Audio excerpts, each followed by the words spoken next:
บ่ฮู้เฮ็ดเนาะสงสัยมันตายเบื่อบ่จักพี่น้องบ่เคยเนาะหลายหลายให้หลายบักหลาย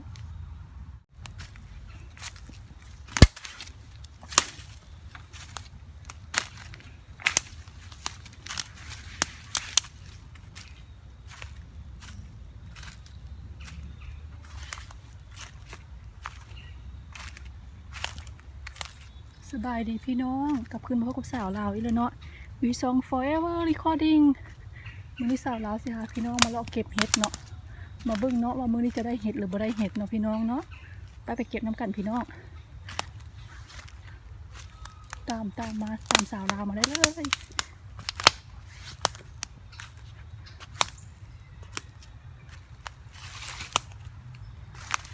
โอเคเข้าป่าตามสาวลาวมาได้เลยพี่น้องบ่ฮู้จักสิโชคดีบ่โชคดีเนาะพี่น้อง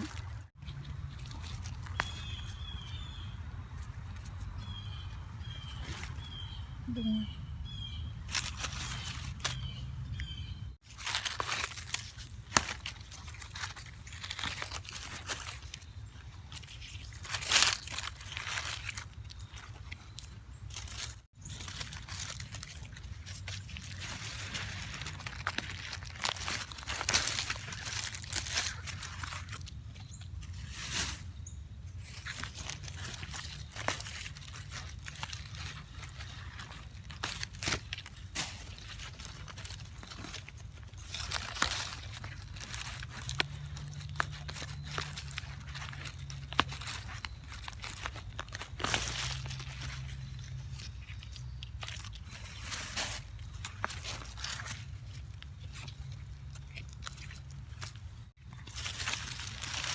ดอกในบ้าน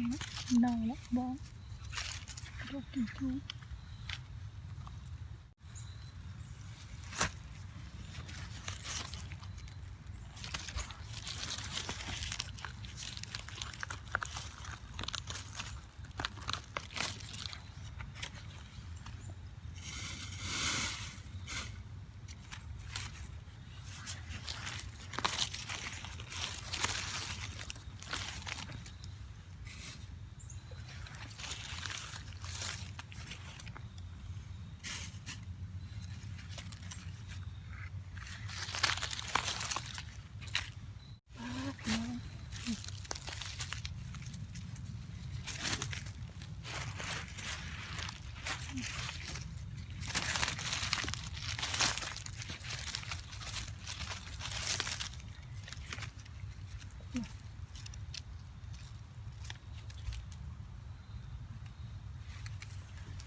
ก็พูดเด้ออีแข้งกองไปพี่น้อง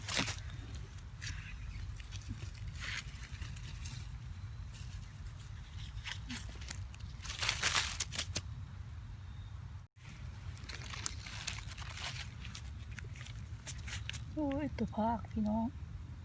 ตัวบุกใหญ่เลยบาปมัน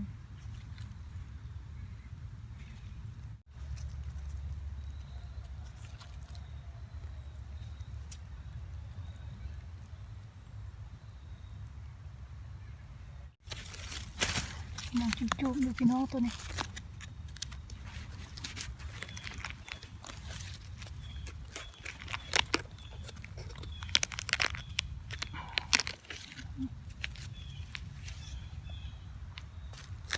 มาเพิ่ง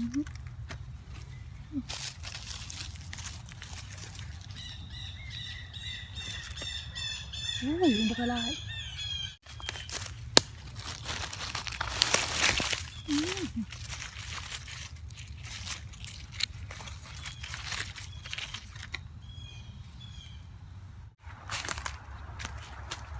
พี่น้องอันนี้เห็ดอย่างพี่น้อง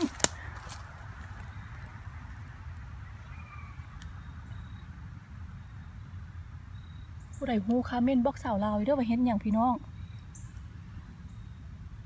หลายว่าเป็นเห็ดซ่อนส่วนสีแดงบ่พี่น้อง เต็มก่อเลยพี่น้องมีแมงกินอยู่ได้พี่น้อง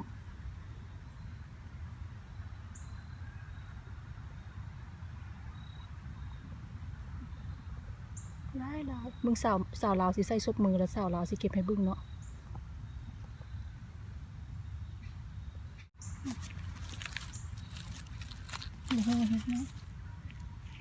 สงสัยมันตายเบื่อบุจักพี่น้องถ้ามีแมงกินอยู่พี่น้องดอกนี้มีแมงกินเนาะแต่เราก็บุกล้าเนาะบุเคยเนาะลายลายให้ลายบักลายตัวนี้แม่นตัวนี้ก็เห็ดนี่ก็ซ่อนสนตัวนี้บุ้งถ้าบุกล้าจินเนาะมันอยู่เดียวนะบุกล้าไปกินเนาะบุ้งเขาบุแน่ใจเนาะโอเคไปซอกมองไม้เนาะพี่น้องเนาะอันนั้นก็คือกันเต็มหมดเลยพี่น้อง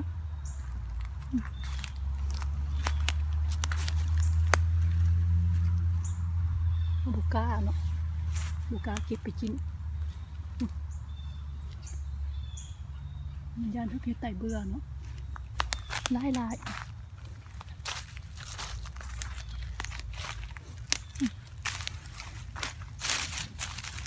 มันก็เป็นจูง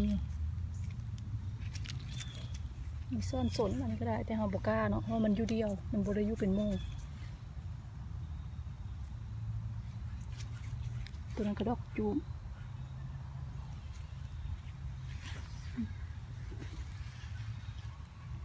ตัวนั้นคือกัน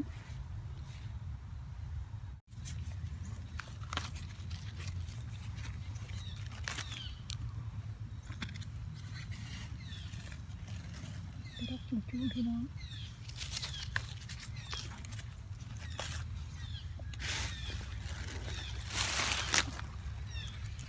จูงชาวนาก็จะเอาเนาะ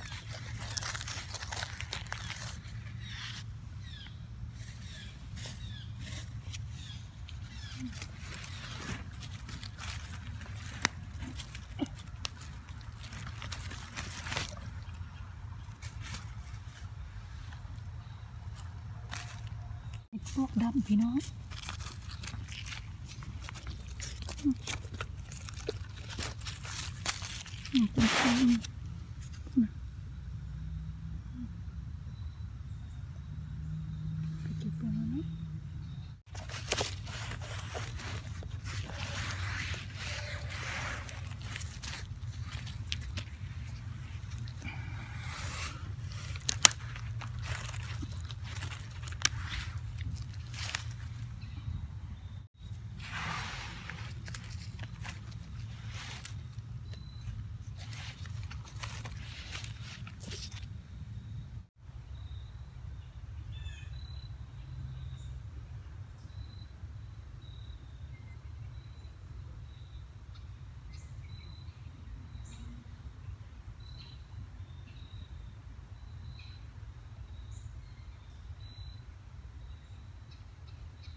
โอเคคลิปนี้สาวลาวก็จะจบเพียงเท่านี้เนาะพี่น้องเนาะ